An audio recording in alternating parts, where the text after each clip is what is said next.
राम राम। कहते हैं इंसान की भक्ति सच्ची हो, नीयत साफ हो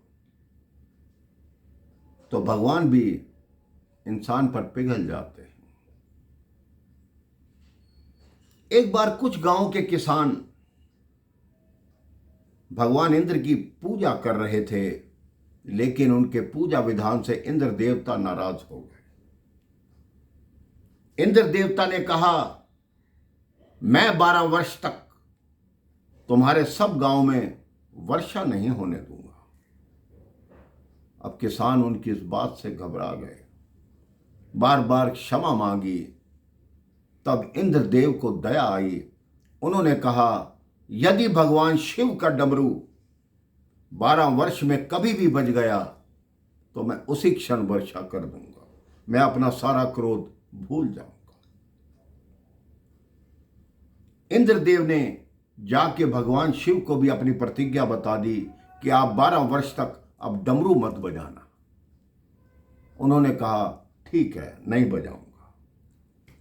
उधर जो सब गांव के किसान थे वो भगवान शिव की पूजा करने लगे। कई माह तक भगवान शिव की पूजा की। भगवान शिव प्रसन्न हुए। भगवान शिव ने कहा, डमरू बजाने के अतिरिक्त और कोई भी वरदान कहो, मैं देने को तैयार हूं, लेकिन मैं डमरू नहीं बजा सकता क्योंकि मैंने इंद्र को वचन दिया है। किसान अपने भाग्य पर रोने लगे कि अब 12 वर्ष तक हमने कोई खेती नहीं करनी, कुछ नहीं करना। जब वर्षा ही नहीं होगी तो हमारी खेती कहां से होगी। सब किसान अपने अपने घरों में बैठ गए, लेकिन एक किसान ऐसा था जो प्रतिदिन की तरह खेत में जाता, उस खेत को जोतता, उसमें बीज डालता। तो सब किसान उसका मजाक उड़ाते कि जब वर्षा आनी नहीं, जल की व्यवस्था नहीं, तो तुम किसानी क्यों करते हो, क्यों मेहनत करते हो। उस किसान ने कहा, यदि 12 वर्ष तक मैं घर बैठा रहूंगा तो मैं किसानी करना भूल जाऊंगा। मैं भूल जाऊंगा कि फसल कैसे बोई जाती है। ये बात मां पार्वती ऊपर सुन रही थी। उसने कहा, कितनी सुंदर बात कही किसान ने। वो भगवान शिव के पास आई।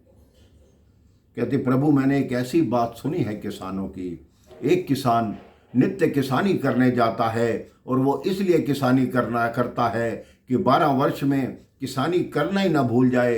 ये तो नहीं कि आप 12 वर्ष तक डमरू नहीं बजाएंगे, डमरू बजाना तो नहीं भूल जाएंगे। भगवान शिव ने कहा, मैं अभी देखता हूं कि मैं भूला तो नहीं हूं। और वो डमरू बज गया। जैसे ही डमरू बजा मेरे भाई बहन, वर्षा हो गई। फसल किसके खेत में हुई? जिस किसान ने मेहनत कर रखी थी, बीज बो रखे थे। बाकी किसानों ने अपने खेतों में कुछ किया ही नहीं था, तो उस वर्षा का उनको क्या लाभ होता। ये कथा छोटी सी है मेरे भाई बहन, लेकिन हमें यह सिखाती है कि अपने मन में विश्वास रखो कि भगवान कभी तो चमत्कार करेंगे, कभी तो डमरू बजेगा। तो भगवान भी उस चमत्कार को करने के लिए विवश हो जाते हैं। आपके हर कार्य में आपके समक्ष खड़े होते हैं, आपका साथ देते हैं। आप सिर्फ अपने मन में ये भावना ला कर देखिए कि मैं ये कार्य भगवान के निमित्त कर रहा हूं, भगवान के लिए कर रहा हूं। आप एक बार भगवान की तरफ अपना विश्वास दिखाएंगे, भगवान 100 बार आशीर्वाद रूप में आपको अपना चमत्कार दिखाएंगे। भगवान शिव का डमरू कभी भी बज सकता है। अपने जीवन की ये धारणा बना कर रखिए। राम राम, जय श्री राम।